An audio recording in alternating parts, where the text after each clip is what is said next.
Βρισκόμαστε στο κάστρο Αγιονορίου,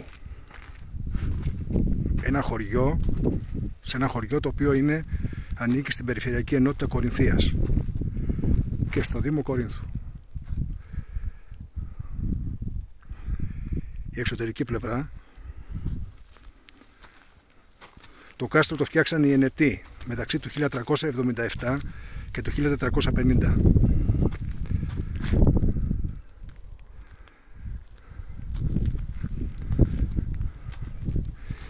Εδώ είναι η θέα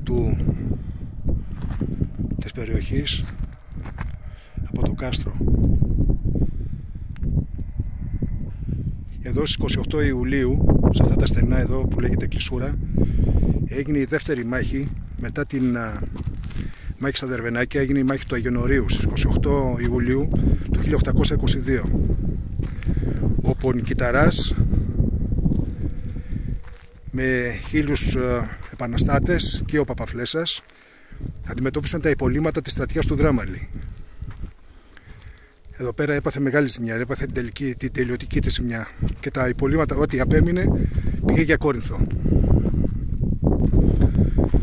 Να δούμε αν είναι ανοιχτό το κάστρο.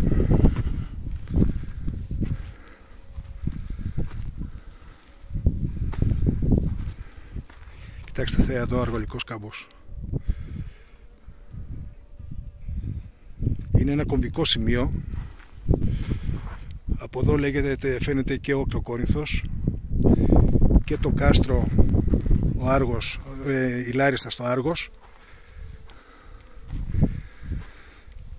Για να δούμε.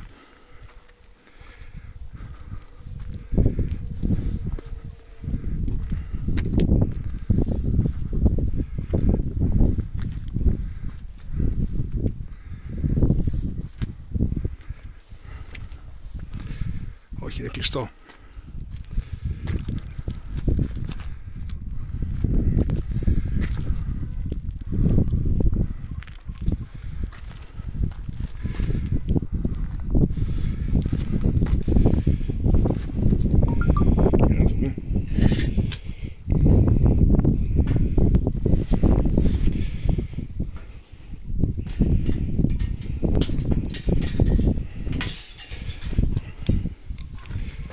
Περάσαμε.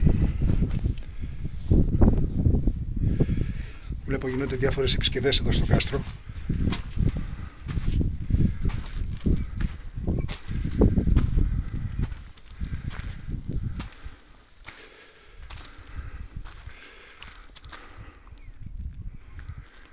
Οι δύο πύργοι.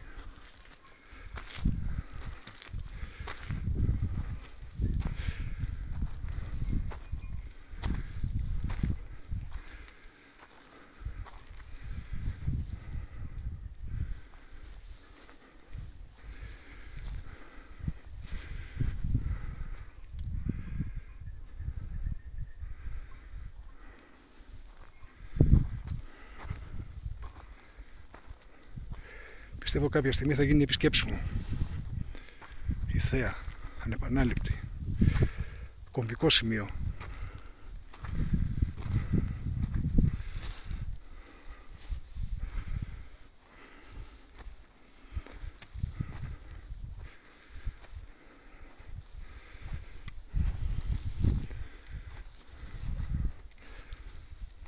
Το παλιά κτίρια.